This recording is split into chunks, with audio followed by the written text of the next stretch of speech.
ಮನುಷ್ಯ ತಾನು ಯಾವುದೇ ಕಾಯಿಲೆಗೆ ತುತ್ತಾಗದೆ ಯಾವ ರೋಗ ರುಜಿನಗಳು ತನ್ನನ್ನು ಕಾಡದಿದ್ದರೆ ಸಾಕಪ್ಪ ಎಂದುಕೊಳ್ಳುತ್ತಾನೆ. ತನ್ನ ದೈಹಿಕ ಆರೋಗ್ಯವನ್ನು ಸರಿಯಾಗಿಟ್ಟುಕೊಂಡರೆ ಸಾಕು, ಉತ್ತಮ ಆರೋಗ್ಯ ಸಂಪಾದಿಸಿಕೊಂಡಂತೆ ಎಂದು ಭಾವಿಸುತ್ತಾನೆ. ಆದರೆ ಯಾವುದೋ ರೋಗ ಬಾರದಂತೆ ನೋಡಿಕೊಳ್ಳುವುದಷ್ಟೇ ಆರೋಗ್ಯದ ಸ್ಥಿತಿ ಅಲ್ಲ, ಆರೋಗ್ಯದ ಪರಿಕಲ್ಪನೆ ಏನು ಎಂಬುದೇ ಬಹುತೇಕರಿಗೆ ತಿಳಿದಿಲ್ಲ ಎಂದು ಮೈಸೂರಿನ ಸುಯೋಗ ಆಸ್ಪತ್ರೆ ಅಧ್ಯಕ್ಷರು, ವೈದ್ಯಶಾಸ್ತ್ರದ ನಿವೃತ್ತ ಪ್ರಾಧ್ಯಾಪಕರು ಹಾಗೂ ವೈದ್ಯ ಸಾಹಿತಿಗಳು ಆದ ಡಾಕ್ಟರ್ SP ಯೋಗಣ್ಣ ಬಣ್ಣಿಸುತ್ತಾರೆ.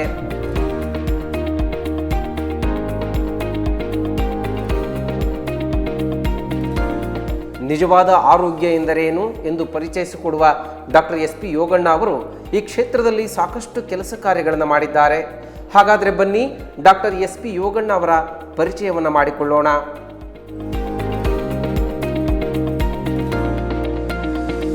ಡಾಕ್ಟರ್ SP ಯೋಗಣ್ಣ ಅವರು ಮೇ 8, 1955ರಲ್ಲಿ ಮೈಸೂರು ಜಿಲ್ಲೆಯ ಕೃಷ್ಣರಾಜನಗರ ತಾಲೂಕಿನ ಸಾಲಿಗ್ರಾಮದ ರೈತ ಕುಟುಂಬವೊಂದರಲ್ಲಿ ಜನಿಸಿದರು. ದಿವಂಗತ ಶ್ರೀಮತಿ ಲಕ್ಷ್ಮಮ್ಮ ಮತ್ತು ಪುಟ್ಟೇಗೌಡರು ಇವರ ಮಾತಾಪಿತೃ. ಪ್ರಾಥಮಿಕ ಮತ್ತು ಪ್ರೌಢ ಶಿಕ್ಷಣವನ್ನು ಸಾಲಿಗ್ರಾಮದಲ್ಲಿಯೇ ಮುಗಿಸಿದ SP ಯೋಗಣ್ಣ ಅವರು SSLCಯಲ್ಲಿ 30ನೇ ರ್ಯಾಂಕ್ ಪಡೆದರು. ಇನ್ನು ಮೈಸೂರು ವೈದ್ಯಕೀಯ ಕಾಲೇಜಿನಲ್ಲಿ MBBS ಓದಿದ ಇವರು MBBSನಲ್ಲಿ 3ನೇ ರ್ಯಾಂಕ್ ಪಡೆದರು. ಮೊದಲ ಪ್ರಯತ್ನದಲ್ಲೇ ಮೆಡಿಸಿನ್ ವಿಷಯದಲ್ಲಿ MD ಪೂರೈಸಿದರು. USA FICA ಹಾಗೂ FCCP ಓದಿದರು.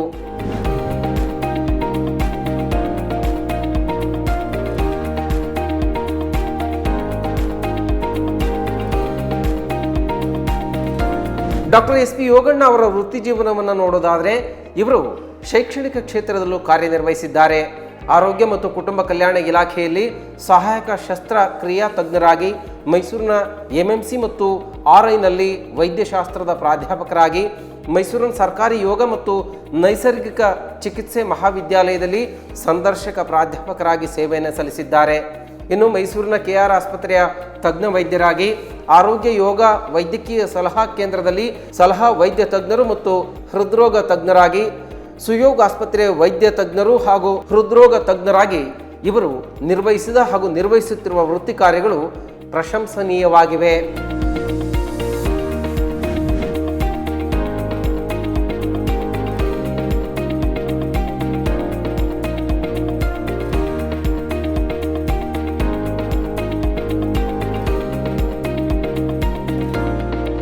ವೈದ್ಯಕೀಯ ಸಾಹಿತ್ಯದಲ್ಲಿ ಡಾಕ್ಟರ್ SP ಯೋಗಣ್ಣ ಅವರು ದೊಡ್ಡ ಹೆಸರನ್ನು ಮಾಡಿದ್ದಾರೆ. ಡಾಕ್ಟರ್ SP ಯೋಗಣ್ಣ ಅವರು ದುಶ್ಚಟಗಳು ಮತ್ತು ಪರಿಣಾಮಗಳು, ಪ್ರಧಾನ ರೋಗಗಳು, ಹೃದಯಾಘಾತ, ಅಸ್ತಮಾ, ಸಾಮಾನ್ಯ ಕಾಯಿಲೆ ಭಾಗ 1 ಮತ್ತು ಭಾಗ 2, ಏರು ರಕ್ತ ಒತ್ತಡ ಹೀಗೆ ಅನೇಕ ಕೃತಿಗಳನ್ನು ಬರೆದಿದ್ದಾರೆ. ಇನ್ನು ಕನ್ನಡದಲ್ಲಿ ವೈದ್ಯಶಾಸ್ತ್ರ ಬೆಳವಣಿಗೆ, ವ್ಯವಸಾಯ, ಮೀನುಗಾರಿಕೆ, ಅಧ್ಯಾತ್ಮ ಆರೋಗ್ಯ, ಸಂಗೀತ ಕೇಳುವುದು ಹಾಗೆಯೇ ಶೈಕ್ಷಣಿಕ, ಸಾಮಾಜಿಕ ಮತ್ತು ರಾಜಕೀಯ ಚಟುವಟಿಕೆಯಲ್ಲಿ ತೊಡಗಿಸಿಕೊಳ್ಳುವುದು ಇವರ ವಿಶೇಷ ಆಸಕ್ತಿಗಳಾಗಿವೆ.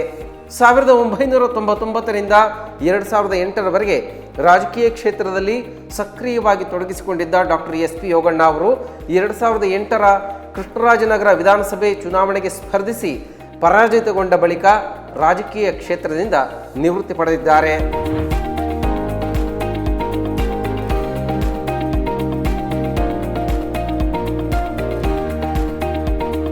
ವೈದ್ಯಕೀಯ ಕ್ಷೇತ್ರದಲ್ಲಿನ ಡಾಕ್ಟರ್ SP ಯೋಗಣ್ಣ ಅವರ ಅತ್ಯುತ್ತಮ ಸೇವೆಗೆ ಅನೇಕ ಪ್ರಶಸ್ತಿ ಪುರಸ್ಕಾರಗಳು ಲಭಿಸಿವೆ. IMAಯಿಂದ ಡಾಕ್ಟರ್ BC ರಾಯ್ ಪ್ರಶಸ್ತಿ, RL ನರಸಿಂಹಯ್ಯ ವಿಜ್ಞಾನ ಪ್ರಶಸ್ತಿ, IMA ರಾಜ್ಯ ಶಾಖೆಯ ಅಧ್ಯಕ್ಷರ ಪ್ರಶಸ್ತಿ, ಮೈಸೂರು ಜಿಲ್ಲಾ ಸಾಹಿತ್ಯ ಪರಿಷತ್ತಿನ ಸನ್ಮಾನ, ಕರ್ನಾಟಕ ಸರ್ಕಾರದ ಕನ್ನಡ ಪುಸ್ತಕ ಪ್ರಾಧಿಕಾರದಿಂದ ಡಾಕ್ಟರ್ ಅನುಪಮ ನಿರಂಜನ ವೈದ್ಯಕೀಯ ಮತ್ತು ವಿಜ್ಞಾನ ಸಾಹಿತ್ಯ ಪ್ರಶಸ್ತಿ, ಭಾರತೀಯ ವೈದ್ಯಕೀಯ ಸಂಘದ ಕನ್ನಡ ವೈದ್ಯ ಬರಹಗಾರರ ಬಳಗದಿಂದ ಶ್ರೇಷ್ಠ ವೈದ್ಯ ಸಾಹಿತಿ ಪ್ರಶಸ್ತಿ, ಕರ್ನಾಟಕ ಕಲಾಮಂದಿರ ವೈದ್ಯ ರತ್ನ, ಹಿಮಾಲಯ ಫೌಂಡೇಶನ್ನಿಂದ ವಿದ್ಯಾರಣ್ಯ ಪ್ರಶಸ್ತಿ, ಆಯುರ್ವೇದ ಪ್ರಚಾರ ಪರಿಷತ್ತಿನಿಂದ ವೈದ್ಯ ಭಾಸ್ಕರ ಪ್ರಶಸ್ತಿ, MMCRI ಬೋಧಕರ ಸಂಘದಿಂದ ಉತ್ತಮ ಬೋಧಕ ಪ್ರಶಸ್ತಿಗಳು ಇವರ ಮುಡಿ ಸೇರಿವೆ.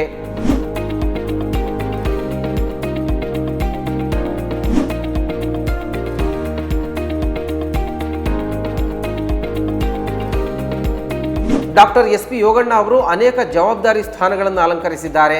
ಮೈಸೂರಿನಲ್ಲಿ ನಡೆದಿದ್ದ ಅಖಿಲ ಭಾರತ ಪ್ರಥಮ ಕನ್ನಡ ವೈದ್ಯಕೀಯ ಸಾಹಿತ್ಯ ಸಮ್ಮೇಳನ, IMA AMS ರಾಷ್ಟ್ರೀಯ ಸಮ್ಮೇಳನ, IMA ರಾಜ್ಯ ಸಮ್ಮೇಳನಗಳ ಸಂಘಟನಾ ಕಾರ್ಯದರ್ಶಿಯಾಗಿ, ಕನ್ನಡ ವೈದ್ಯ ಬರಹಗಾರರ ಪ್ರಥಮ ರಾಜ್ಯ ಸಮ್ಮೇಳನ ಅಧ್ಯಕ್ಷರಾಗಿ, IMA ಫೋಕಸ್ನ ಸಂಪಾದಕರಾಗಿಯೂ ಕೆಲಸವನ್ನು ಮಾಡಿದ್ದಾರೆ. ಬರವಣಿಗೆಯಲ್ಲಿ ಆಸಕ್ತಿ ಹೊಂದಿರುವ ಇವರು ಮೈಸೂರಿನ ತಾಯಮ್ಮ ಪ್ರಕಾಶನದ ಪ್ರಕಾಶಕರಾಗಿದ್ದಾರೆ.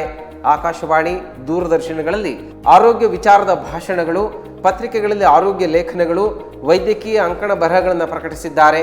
ಹಲವು ಕಾರ್ಯಕ್ರಮಗಳಲ್ಲಿ ಅನೇಕ ಉಪನ್ಯಾಸಗಳನ್ನು ನೀಡಿದ ಕೀರ್ತಿ ಡಾಕ್ಟರ್ SP ಯೋಗಣ್ಣ ಅವರದ್ದು.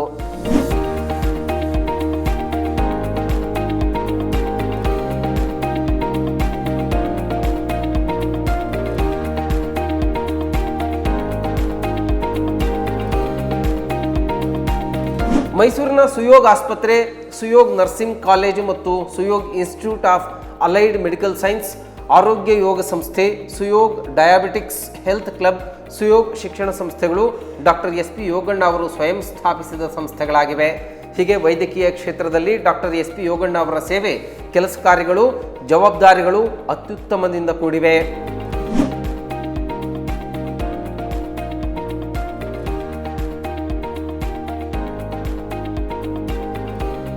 ಡಾಕ್ಟರ್ SP ಯೋಗಣ್ಣ ಅವರು GSS ಮಾಧ್ಯಮದಲ್ಲಿ ಇನ್ನು ಮುಂದೆ ಆರೋಗ್ಯ ವಿಚಾರಕ್ಕೆ ಸಂಬಂಧಪಟ್ಟಂತೆ ಅನೇಕ ಮಾಹಿತಿಗಳನ್ನು ನೀಡಲಿದ್ದಾರೆ. ಸರಣಿ ಸ್ವರೂಪದಲ್ಲಿ ಪ್ರಸಾರವಾಗುವ ಈ ಕಾರ್ಯಕ್ರಮದ ಮೊದಲ ಸಂಚಿಕೆಯಲ್ಲಿ ಡಾಕ್ಟರ್ SP ಯೋಗಣ್ಣ ಅವರು ಆರೋಗ್ಯ ಎಂದರೇನು ಎಂಬುದರ ಬಗ್ಗೆ ಸ್ಪಷ್ಟ ಭಾಷ್ಯವನ್ನು ಬರೆದಿದ್ದಾರೆ. ನಮಸ್ಕಾರ ವೀಕ್ಷಕರೇ, GSS ಮಾಧ್ಯಮದ ವಿಶೇಷ ಕಾರ್ಯಕ್ರಮ ಯೋಗಾರೋಗ್ಯಕ್ಕೆ ಸ್ವಾಗತ. ಯೋಗಾರೋಗ್ಯದಲ್ಲಿ ನಾವು ಈವರೆಗೆ ಸಾಮಾನ್ಯವಾಗಿ ಯೋಗ ಸಂಬಂಧಿತವಾದಂಥ ಯೋಗಾಭ್ಯಾಸದ ಮೂಲಕ ಗಳಿಸ್ಕೊಳ್ತಕ್ಕಂಥ ಆರೋಗ್ಯ ವಿಷಯಗಳನ್ನು ಅಷ್ಟೇ ಚರ್ಚೆ ಮಾಡಿದ್ದೇವೆ. ಇದೇ ಯೋಗಾರೋಗ್ಯ ಪ್ಲಾಟ್ಫಾರ್ಮ್ನಲ್ಲಿ ಆರೋಗ್ಯದ ವಿಚಾರವಾಗೇ ಆರೋಗ್ಯ ಅಂದರೆ ಏನು, ಆರೋಗ್ಯವನ್ನು ಹೇಗೆಲ್ಲ ನಾವು ಕಾಪಾಡ್ಕೋಬೇಕು, ಮನುಷ್ಯನಿಗೆ ಎಂಥ ಆರೋಗ್ಯ ಮುಖ್ಯ ಆಗ್ತದೆ, ಮನುಷ್ಯನಲ್ಲಿ ಎಂಥೆಂಥ ಆರೋಗ್ಯ ಭಾಗ್ಯಗಳಿರ್ತದೆ ಅನ್ನೋ ವಿಚಾರದಲ್ಲಿ ವಿಶೇಷವಾಗಿ ಆರೋಗ್ಯದ ವಿಚಾರವಾಗಿಯೇ ನಮ್ಮೊಂದಿಗೆ ಸಿರೀಸ್ ಅಂದರೆ ಸರಣಿ ಸ್ವರೂಪದಲ್ಲಿ ಮಾತನಾಡ್ತಾ ಹೋಗ್ತಾರೆ. ಅಂಥ ಒಬ್ಬ ವಿಶೇಷ ಅತಿಥಿಯನ್ನು ಕರ್ಕೊಂಡು ಬಂದಿದ್ದೇನೆ. ಅವರೇ ಮೈಸೂರಿನ ಸುಯೋಗ ಆಸ್ಪತ್ರೆಯ ಅಧ್ಯಕ್ಷರು, ಭಾಳ ವಿಶೇಷವಾಗಿ ವೈದ್ಯಶಾಸ್ತ್ರದ ನಿವೃತ್ತ ಪ್ರಾಧ್ಯಾಪಕರು, ವೈದ್ಯ ಸಾಹಿತಿಗಳು ಆಗಿರತಕ್ಕಂಥ ಡಾಕ್ಟರ್ SP ಯೋಗಣ್ಣ ಅವರು ನನ್ನೊಂದಿಗಿದ್ದಾರೆ. ಬನ್ನಿ, ಡಾಕ್ಟರ್ SP ಯೋಗಣ್ಣ ಅವರು ಕೇವಲ ವೈದ್ಯ ಪ್ರಾಧ್ಯಾಪಕರಾಗಿಯೇ ದುಡಿದಿದ್ದಲ್ದೇ ಅವರು ಸುಯೋಗ ಆಸ್ಪತ್ರೆ ಅಧ್ಯಕ್ಷರಾಗಿ ಸಹ ವೈದ್ಯಕೀಯ ಸೇವೆಯಲ್ಲಿ ತಮ್ಮನ್ನು ತಾವು ತೊಡಗಿಸ್ಕೊಂಡಿದ್ದಾರೆ. ಮತ್ತು ವೈದ್ಯ ಸಾಹಿತ್ಯ ರಚನೆಯಲ್ಲಿ ಬಹಳ ದೊಡ್ಡ ಹೆಸರು ಅವರದು. ಸುಮಾರು 25ಕ್ಕೂ ಹೆಚ್ಚು ಕೃತಿಗಳು ಇವರಿಗೆ SP ಯೋಗಣ್ಣ ಅವರ ಹಸ್ತಾಕ್ಷರದಿಂದ ಹೊರಬಂದಿವೆ. ಹಾಗಾಗಿ ಅವರ ಅನುಭವದ ಅಗಾಧತೆ, ಅನುಭವದ ಭಂಡಾರದ ವಿಚಾರಗಳೇನು ಅಂಥೇಳಿ ಆರೋಗ್ಯದ ಸಂಬಂಧಿತ ವಿಚಾರದಲ್ಲಿ ಮಾತನಾಡ್ತಾ ಹೋಗೋಣ. ಶೋಗೆ ವೆಲ್ಕಮ್ ಮಾಡ್ತಾ ಇದ್ದೀನಿ SP ಯೋಗಣ್ಣ ಅವ್ರನ್ನ. ಸರ್ ನಮಸ್ತೆ. ನಮಸ್ಕಾರ. ಕಾರ್ಯಕ್ರಮಕ್ಕೆ ಸ್ವಾಗತ ಸರ್. ಇವತ್ತು ಆರೋಗ್ಯ ಅಂದ್ರೆ ಕ್ಷಣಕ್ಕೆ ಮನುಷ್ಯ ಚೆನ್ನಾಗಿದ್ದರೆ ಸಾಕು, ನೋಡೋಕ್ಕೆ ಚೆನ್ನಾಗಿದ್ದರೆ ಸಾಕು, ತುಂಬ ಹೆಲ್ದಿ ಆಗಿದ್ದಾನಪ್ಪ, ತುಂಬ ಆರೋಗ್ಯವಂತ ಅಂಥೇಳಿ ಮಾತಾಡ್ತೀವಿ. ಸ್ವಲ್ಪ ನೆಗಡಿ, ಕೆಮ್ಮು, ಜ್ವರ ಈ ಥರದ್ದು ಬಂದರೆ ಅನಾರೋಗ್ಯ ಕಾಡ್ತಾ ಇದೆ ಅಂಥೇಳಿ. ಅನಾರೋಗ್ಯಕ್ಕೆ ಬೇರೆ ಬೇರೆ ಕಾರಣಗಳ ಸ್ವರೂಪ ಇರ್ಬೋದು. ಇವತ್ತಿನ ಸಂದರ್ಭದಲ್ಲಿ ನಮಗೆ ಒಂದಿಷ್ಟು ಕ್ಲಾರಿಟಿ ಬೇಕಾಗಿದೆ. ಆರೋಗ್ಯ ಅಂದರೆ ಏನು ಅಂತೇಳಿ ದಯಮಾಡಿ ಸರ್. ನೋಡಿ, ಆರೋಗ್ಯ ಮತ್ತು ಅನಾರೋಗ್ಯ ಇವೆರಡೂ ಕೂಡ ಮನುಷ್ಯನ ಬದುಕಿನ ಎರಡು ತುದಿಗಳು. ಬಹುಪಾಲು ಜನಸಾಮಾನ್ಯರಿರಲಿ, ಏನು ಪ್ರಜ್ಞಾವಂತರು, ವಿದ್ಯಾವಂತರು ಅಂತ ಏನು ಅಕ್ಷರಸ್ಥರು ಅಂತ ನಾವೇನು ಅಂದ್ಕೊಂಡಿದ್ದೀವಿ, ಅವ್ರಿಗೇ ಆರೋಗ್ಯದ ಒಂದು ವ್ಯಾಖ್ಯಾನ, ಪರಿಕಲ್ಪನೆ ಬಹುಪಾಲು ಜನಕ್ಕೆ ಗೊತ್ತಿಲ್ಲ. ನೋಡಿ, ಇಡೀ ಆರೋಗ್ಯ ವಿಜ್ಞಾನವನ್ನು ನಿಯಂತ್ರಣ ಮಾಡ್ತಕ್ಕಂಥ ವಿಶ್ವ ಆರೋಗ್ಯ ಸಂಸ್ಥೆ ಆರೋಗ್ಯವನ್ನು ಯಾವ ರೀತಿ ವ್ಯಾಖ್ಯಾನ ಮಾಡಿದೆ ಅಂತಂದರೆ, ಆರೋಗ್ಯ ಅಂತಕ್ಕಂಥದ್ದು ಅದು ಕೇವಲ ಕಾಯಿಲೆ ಇಲ್ಲದ ಸ್ಥಿತಿಯಲ್ಲ, ಕೇವಲ ದೈಹಿಕ ಊನತೆ ಇಲ್ಲದ ಸ್ಥಿತಿಯಲ್ಲ. It is a positive concept. ಅಂದರೆ ಆರೋಗ್ಯ ಅಂತಕ್ಕಂಥದ್ದು ಮನುಷ್ಯ ದೈಹಿಕವಾಗಿ, ಮಾನಸಿಕವಾಗಿ, ಸಾಮಾಜಿಕವಾಗಿ ಮತ್ತು ಆಧ್ಯಾತ್ಮಿಕವಾಗಿ ಇರತಕ್ಕಂಥ ಸುಸ್ಥಿತಿ. ಇದು ವಿಶ್ವ ಆರೋಗ್ಯ ಸಂಸ್ಥೆ ಕೊಟ್ಟಿರ್ತಕ್ಕಂಥ ವ್ಯಾಖ್ಯಾನ, ಡೆಫಿನಿಷನ್. ಅಂದರೆ ಇದು ಆರೋಗ್ಯಕ್ಕೆ ಕೇವಲ ಬಹುಪಾಲು ಜನ ನಾವೇನು ಅರ್ಥ ಮಾಡ್ಕೊಂಡಿದ್ದೀವಿ ಅಂತಂದರೆ, ನೋವಿಲ್ಲದೆ ಹೋದರೆ, ತಲೆನೋವಿಲ್ಲದೆ ಹೋದರೆ, ಹೊಟ್ಟೆ ನೋವಿಲ್ಲದೆ ಇದ್ದರೆ, ಸುಸ್ತು ಸಂಕಟ ಇಲ್ಲದೆ ಹೋದರೆ, ದಮ್ಮಿಲ್ಲದೆ ಹೋದರೆ, ನಿದ್ದೆ ಬರದೆ ಹೋದರೆ ಅದು ಮಾತ್ರ ಅನಾರೋಗ್ಯ. ಇವೆಲ್ಲ ಸರಿಯಾಗಿದ್ದರೆ ನಮ್ಮದು ಆರೋಗ್ಯ ಅಂತ ತಿಳ್ಕೊಂಡಿದ್ದಾರೆ. ಜನರಲ್ ಆಗಿ ಇವ್ಯಾವುದು ಇಲ್ಲದೇ ಇದ್ರೂ ಕೂಡ, ಹಾಂ ಹಾಂ ಹಾಂ ಯಾವುದೇ ತೊಂದರೆಗಳು ಇಲ್ಲದೇ ಇದ್ರೂ ಕೂಡ ಮನುಷ್ಯ ಅನಾರೋಗ್ಯವಾಗಿರಲಿಕ್ಕೆ ಸಾಧ್ಯ. ಆರೋಗ್ಯ ಅಂತಕ್ಕಂಥದ್ದು ಒಂದು ಪಾಸಿಟಿವ್ ಕಾನ್ಸೆಪ್ಟ್, ಸಕಾರಾತ್ಮಕ ಸ್ಥಿತಿ. ಅದು ಅಂದರೆ ಸುಸ್ಥಿತಿ ಅಂತಂತಂದರೆ ಸಂತೋಷದ ಸ್ಥಿತಿ. The state of happiness is health. This is the definition of health, WHO given by WHO. ಹಾಂ ಹಾಂ ಹಾಂ ಹಾಂ ಇದ್ರ ಬಿಡಿ, ಈ ವ್ಯಾಖ್ಯಾನನ ನಮ್ಮ ಭಾರತೀಯ ಪ್ರಾಚೀನ ಆರೋಗ್ಯ ವಿಜ್ಞಾನದಲ್ಲಿ ಭಾಳ ಹಿಂದೆನೇ ವಿಶ್ವ ಆರೋಗ್ಯ ಸಂಸ್ಥೆ ಅಸ್ತಿತ್ವ ಬರೋಕ್ಕಿಂತ ಮುಂಚೆನೇ ಕೊಟ್ಬಿಟ್ಟಿದ್ದಾರೆ ಇದನ್ನು, ಈ ವ್ಯಾಖ್ಯಾನನ ನಮ್ಮ ಭಾರತೀಯ ಆಯುರ್ವೇದದ ವಿಜ್ಞಾನದಲ್ಲಿ. ಇರಲಿ, ಏನೇ ಆಗಲಿ, ಇವತ್ತು WHO ನಮಗೆ ಒಂದು ಮಾದರಿ ಸಂಸ್ಥೆ. ಅಂದರೆ ಮನುಷ್ಯ ಒಂದು ಸಂತೋಷದ ಸ್ಥಿತಿಯಲ್ಲಿದ್ದರೂ ಮಾತ್ರ ಅವನ ಆರೋಗ್ಯವಂತ ಅಂತ ಕರಿಬೇಕಾಗುತ್ತೆ. ಅವನ ಅಸಂತೋಷವಾಗಿದ್ದರೆ ಅವನ ಅನಾರೋಗ್ಯಸ್ಥ. ಈ ಮಾನದಂಡಗಳನ್ನು ಹಾಕ್ಕೊಂಡು ನಾವು ಹುಡುಕ್ತಾ ಹೋದರೆ ನಾವು ನೀವೇ ಆಗಲಿ ಒಂದು 24 ಗಂಟೆಯ ಸಮಯದಲ್ಲಿ ನಿದ್ರೆನೂ ಒಳಗೊಂಡಂತೆ ಎಷ್ಟು ಗಂಟೆಗಳು ಸಂತೋಷವಾಗಿರ್ತೀವಿ, ಎಷ್ಟು ಗಂಟೆಗಳು ಅಸಂತೋಷವಾಗಿರ್ತೀವಿ. ಹೌದು, ಅಷ್ಟು ಗಂಟೆಗಳು ಮಾತ್ರ ನೀವು 4 ಗಂಟೆಗಳ ಕಾಲ ಸಂತೋಷವಾಗಿದ್ದರೆ ಅಷ್ಟು ಗಂಟೆಗಳು ನೀವು ಆರೋಗ್ಯಸ್ಥರಾಗಿರ್ತೀರಿ. ಇನ್ನೂ 15 ಗಂಟೆಗಳ ಕಾಲ ಅಸಂತೋಷವಾಗಿದ್ದರೆ ಅಷ್ಟು ಗಂಟೆಗಳು ಅನಾರೋಗ್ಯವಾಗಿರ್ತೀರಿ. ಅಸಂತೋಷ ಕೂಡ ಒಂದು ಅನಾರೋಗ್ಯದ ಫಾರ್ಮ್ಯಾಟ್ ಅದು. ಅದು ಹೌದು, ವಿಶ್ವ ಆರೋಗ್ಯ ಸಂಸ್ಥೆ ಹೇಳಿರ್ತಕ್ಕಂಥದ್ದು ಇದು. ಅಂದರೆ ಸಂತೋಷ ಸ್ಥಿತಿಯೇ ಆರೋಗ್ಯ, ಅಸಂತೋಷ ಸ್ಥಿತಿಯೇ ತದ್ವಿರುದ್ಧವಾದಂಥದ್ದು ಅನಾರೋಗ್ಯ. ನಾವು ನಮ್ಮ ಆರೋಗ್ಯವನ್ನು, ನಮ್ಮ ಸಂತೋಷವನ್ನು ಹೇಗೆಲ್ಲ ಕಾಪಾಡ್ಕೋಬೇಕು? ಇದು $1 ಮಿಲಿಯನ್ ಕ್ವಶನ್ ಇದು. ನೋಡಿ, ಮನುಷ್ಯ ಅದಕ್ಕೆ ಮನುಷ್ಯನ ಸಂತೋಷವಾಗಿರಬೇಕಾದ್ರೆ ವೈಜ್ಞಾನಿಕವಾಗಿ 4 ಅಂಶಗಳನ್ನು ನಾವು ಪರಿಗಣಿಸಬೇಕಾಗುತ್ತೆ. ಯಾವ್ಯಾವುದು ಸರ್? ಒಂದು ದೈಹಿಕ ಆರೋಗ್ಯ. ಅಂದರೆ ಮನುಷ್ಯನಿಗೆ ದೇಹ ಇದೆ. ಈ ದೇಹ ಹಲವಾರು ಜೀವಕೋಶಗಳಿಂದ ರಚಿತವಾಗಿದೆ. ಈ ಜೀವಕೋಶಗಳಲ್ಲಿ ಸಾವಿರಾರು ಕ್ರಿಯೆಗಳು ನಡೀತವೆ. ಆ ಒಂದು ಬೇಕಾದಷ್ಟು ಅಂಗಾಂಗಗಳಿದ್ದಾವೆ, ಮಿಲಿಯನ್ಸ್ ಆಫ್ ಸೆಲ್ಸ್, ಜೀವಕೋಶಗಳಿದ್ದಾವೆ. ಇವೆಲ್ಲವುಗಳ ಸಹಜ ನಿರಂತರವಾದಂತಹ ಸಹಜ ಆರೋಗ್ಯ, ಸಹಜ ಕಾರ್ಯ ಇದೆಯಲ್ಲ, ಅದು ಮನುಷ್ಯನಿಗೆ ಒಂದು ಸಂತೋಷ ಸ್ಥಿತಿಯನ್ನು ನಿರ್ಮಾಣ ಮಾಡಲಿಕ್ಕೆ ಸಾಧ್ಯ ಆಗುತ್ತೆ. ಈಗ ನಿಮಗೆ ಉಸಿರು ಕಟ್ಕೊಂಡ್ರೆ ನೀವು ಸಂತೋಷವಾಗಿರೋಕ್ಕಾಗಲ್ಲ. ಹೌದು. ಹೃದಯ ಡಬ ಡಬ ಅಂತ ಜಾಸ್ತಿ ಬಡ್ಕೊಂಡ್ರೆ ನೀವು ಸಂತೋಷವಾಗಿರೋಕ್ಕಾಗಲ್ಲ. ನಿಜ. ಎಲ್ಲೋ ಒಂದು ನಿಮ್ಮ ನರಮಂಡಲದಲ್ಲಿ ನಿಶ್ಶಕ್ತಿ ಆದರೆ ನಿಮಗೆ ನಿಶ್ಶಕ್ತಿ ಆಗದೆ ನಡೆಯೋಕ್ಕಾಗಲ್ಲ, ನೀವು ಸಂತೋಷವಾಗಿರೋಕ್ಕಾಗಲ್ಲ. ಅಂದರೆ ಇದು ದೈಹಿಕ ಆರೋಗ್ಯ.